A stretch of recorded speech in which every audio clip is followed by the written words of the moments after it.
I already started it, so I might as well finish it, which is pretty much my attitude towards life at this point. I am not having fun though, so I'm going to have this attitude forever. Enjoy!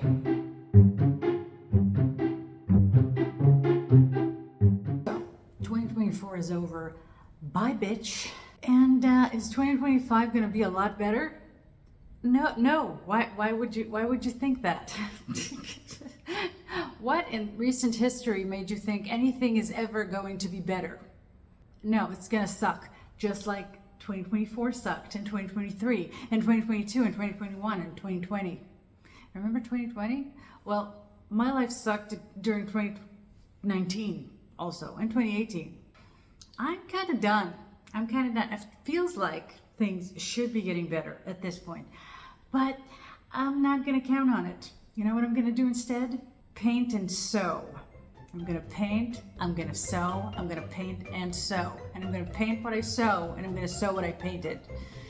Because maybe it would improve my mood. So I figured now is a good time as any to make a plan for 2025 and not stick to it, because some traditions need to stay with us. In 2023, I made like a little illustration of the things I wanted to sew. I used that same illustration for both years because it was originally for 2022, but I only made one dress. And in 2023, I only made one skirt. 24, I didn't make anything. I did make something. I had a dress that didn't fit me. I mean, it did fit me, it just was too long, so I made it into a top and a skirt. Sewing wasn't really something I had any space for in my life during the year. And also I was because I didn't do it for a really long time, I felt kind of insecure about my abilities, and I didn't want to ruin any fabrics that I had. I started to make this dress that didn't work out at all. It just looked horrible, and whatever I tried to do to fix it didn't work, so I just scrapped the whole thing. I'm still heartbroken over the fabric because it was beautiful and red and expensive. 2024 was especially bad because my dad died this year, and also I lost my job, and I just can't. I'm so tired of life. I don't know what it wants from me. So if life happens to be watching this and they have a message for me about what I'm supposed to do with it and where I'm supposed to go from here, I would appreciate some guidance. In the meantime, this year is going to be a year where I finish things. So I have this dress that I started making, and I have the top without any sleeves or straps or anything. That's all I have for now. And I just need to add a skirt to it and straps or sleeves or whatever, and it'll be done.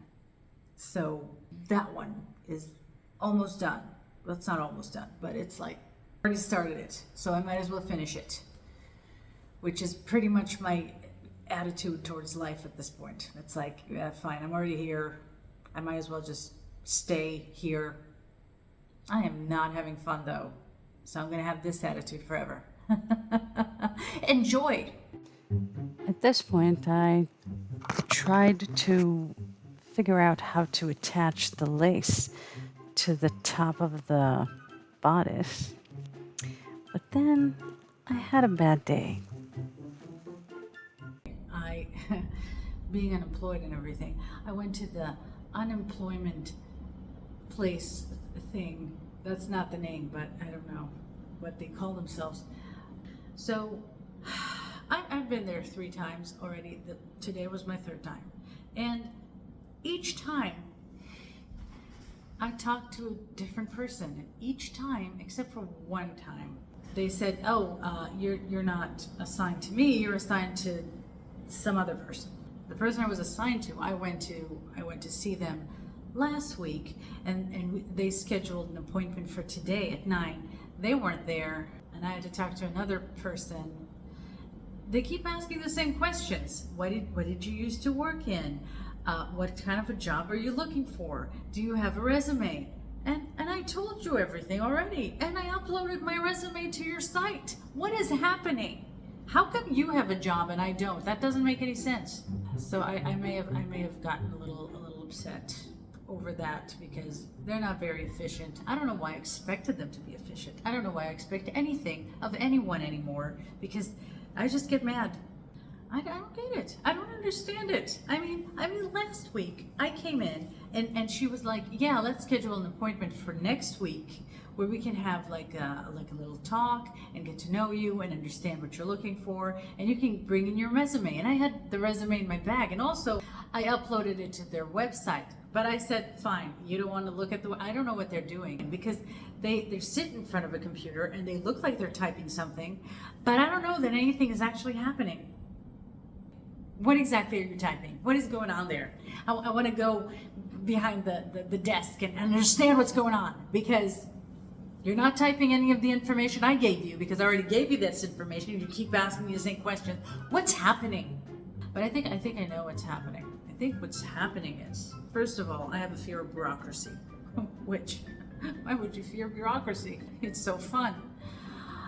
But I have a fear of bureaucracy, so I'm going to need to deal with bureaucracy until I'm not afraid of it anymore. And another thing that I have that I need to take care of is I need to not get mad in a way that seems aggressive. I need to state my point, to say what I need to say, to stand up for myself, assert my boundaries or whatever, without looking aggressive and angry and yelling. First, because it's hurting me. Getting angry is hurting me, not the people who angered me. They're fine. They don't give a flying fuck. Maybe they're a little bit bothered by it, but that's it. Most of the damage is done to me, and that's not fair. They're being idiots. The point is, I can't hurt them with my anger. I'm only hurting myself with my anger. I'm mostly hurting myself with my anger. So I need to stop that. Now, the way that the universe is teaching you how to stop your stupid behavior that doesn't help you and it's only harmful to you is that they put you in the same situation or in a similar situation over and over and over again until you learn your lesson. And since I'm a stupid idiot, I get the same situation over and over and over and over and over and over again and over again until I learn my lesson. Because I need some extra help for being extra stupid and extra angry. So I feel like I'm probably expecting to be mad in the future often, because everybody is extra stupid also. We're all extra stupid together. And I get angry at that. They don't care, but I get angry at the stupidity. The stupidity makes me mad. So that's my lesson. My lesson is, don't get mad. I'm not saying don't get mad as in don't feel the feeling. I'm saying don't get mad as in make it a big drama that, yell at people, get mad at people, and then you feel bad because, of course, you're the problem. They're idiots. They aren't doing their job, but somehow you're the problem for speaking up. No, you need to speak up, but you need to speak up in a way where they can say, oh, you're yelling at me. That hurts my feelings. Your stupidity hurts my feelings. But without yelling. Your stupidity hurts my feelings. See? Okay, now let's go do some things that we can control, like sewing. That's not true. We can't control that either. What I like about sewing is that there's a path that you need to go to get to the end of the journey, and that ends with the dress or whatever you're sewing. You start out knowing where you're supposed to go. And I would love for life to be like that.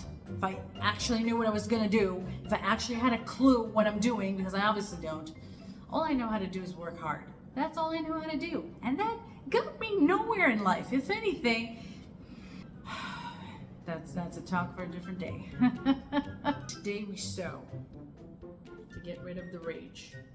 This is where I got so far. Let me show you. So I have here this, I attached this by sewing it with some sewing, manual sewing. It's not very fancy. And I started a little zigzag stitch over here. And my plan is to just attach it all here and then cut the excess fabric, like with some embroidery scissors. Now I headed to the sewing machine to do some zigzag stitch very carefully and turn the fabric around to hit it at a very specific spot so that I can later cut the excess fabric and it wouldn't look all wonky and weird.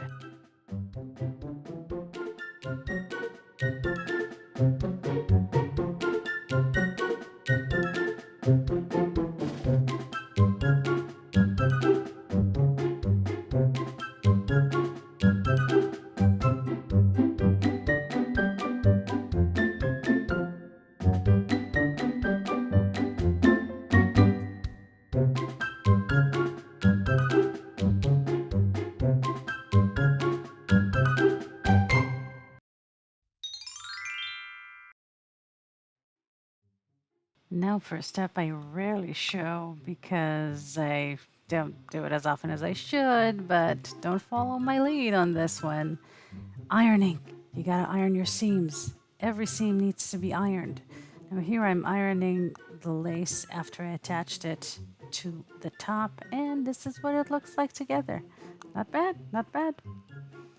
And here is where I make the mistake that haunted me until I saw how the dress looked together. See, I made a mistake in measuring the waist. You need to take 1.5 times your waist measurement, and I kind of turned it around with the length. I'm not sure what happened there, but it wasn't wide enough. So instead of coming out as a gathered skirt, it looked closer to a pencil skirt with pockets. But I think it still turned out okay. You tell me what you think.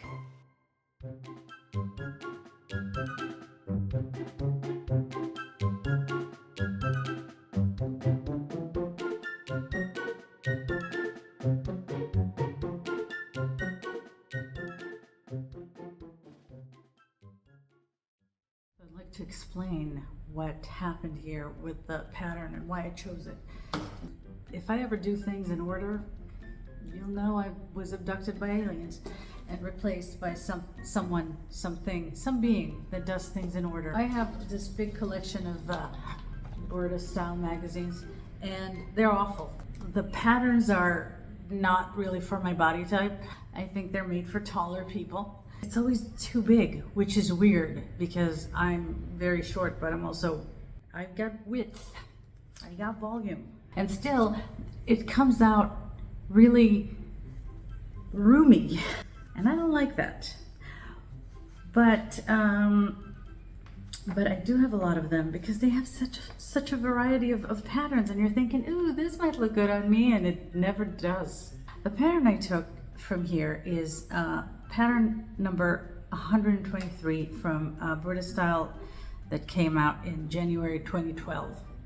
I started collecting these since 2011. I go to the store and I look inside, and there's like a picture of all the patterns. And if I can find 3 that I think I might like, then I get the issue. And if I don't, then I don't get the issue. This all started actually with a pattern from a more recent issue from May of 2022. The number is 115, and it's kind of like this corset bodice type dress with a gathered skirt. But it only came to a 21 in size, which is kind of like a 42 in size. And according to my measurements, I need at least a 44.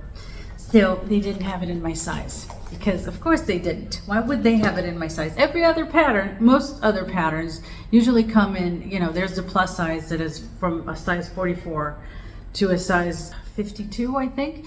And the regular patterns come from a size 36 to a size 44. But this one, and it's always the pretty corset ones, don't come to a size 44. I don't know why they decide to cut off 44 as the size where women get to that size and they're like, no, I don't want a corset pattern.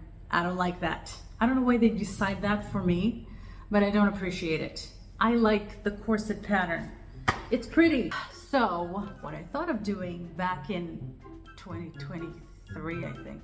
I tried to make it in a knit fabric because I thought, okay, they don't have it in my size. For a woven fabric, this is of course meant for a woven fabric. It's meant to have boning and all that stuff that you have on corsets, but they don't have it in my size, so I'm going to try it with a knit fabric. So I just used some leftover knit fabric that I had to see if it would work, and it did not work. Very frustrating. It looked very bad. Obviously it wasn't the fabric that they intended for this pattern, but they also didn't intend a person in my size to wear this pattern. I'm going to show him someday, but this is not working out for now.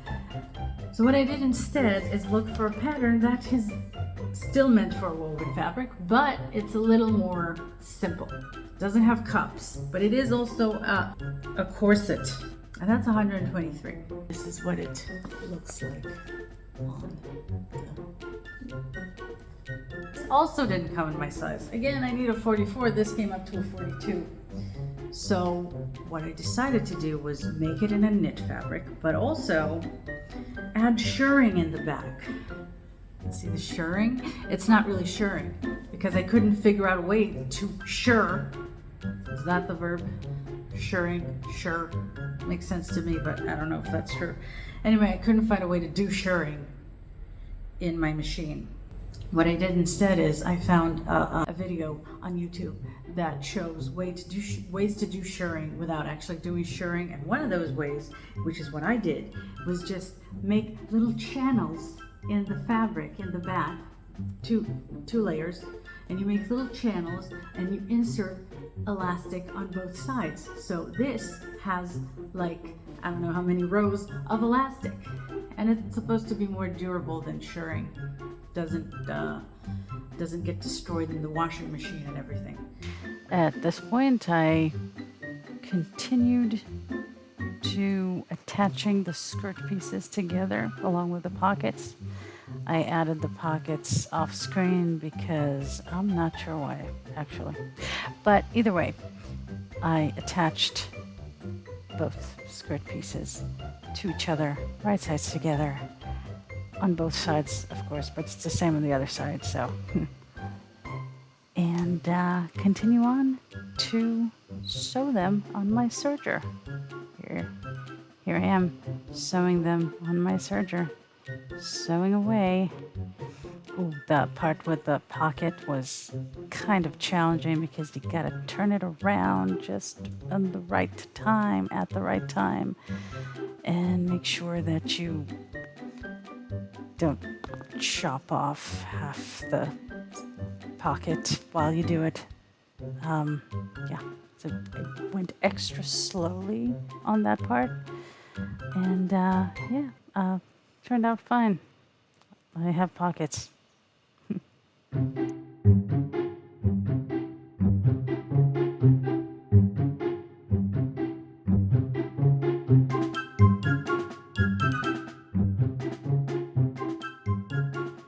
And here I'm measuring how much elastic I'm gonna need to add to the skirt.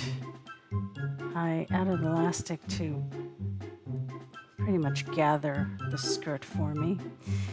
And here I am quartering the elastic to know where to add it to the skirt, because you need to stretch out the elastic while you sew it to the skirt edge.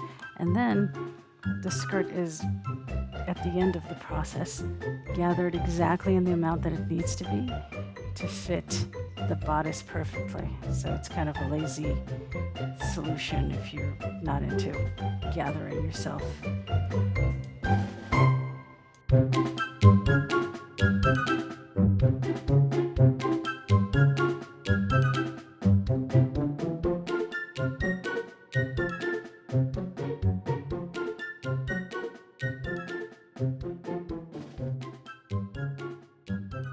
And since I added elastic, that's exactly the length of the waist of the bodice. Now the skirt is gathered exactly to the length of the waist. So attaching it to the bodice is a lot easier, and I don't need to like gather it myself and adjust. Now I check that it looks like a dress, and it does. Measuring the length of the straps I need. I cut them way too long. That's okay. Stretch them a little bit to provide extra support for the edge of the garment. And here I am checking if it's symmetrical. Looks okay. And onto the sewing. I used a stretch straight stitch. It actually makes like 3 stitches in one. Like I said, way too long. Here I had a little portion where my machine couldn't get on it because it was too thick. So I did this part manually, and I injured my thumb. I'll show you in a second. This is the end, my friends, the end of my thumb too. Look at this. I don't know how this happened. Anyway, I just manually attached the strap to the inside of this part here, and I just sandwiched it between these two, and it's looking a little rough, I'm not gonna lie, but I think it looks okay. So basically, it's not perfect, but you know what it is? Done.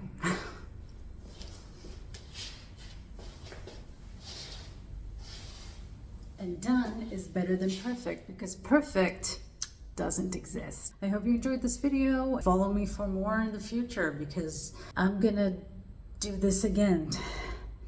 Hopefully very soon. Bye.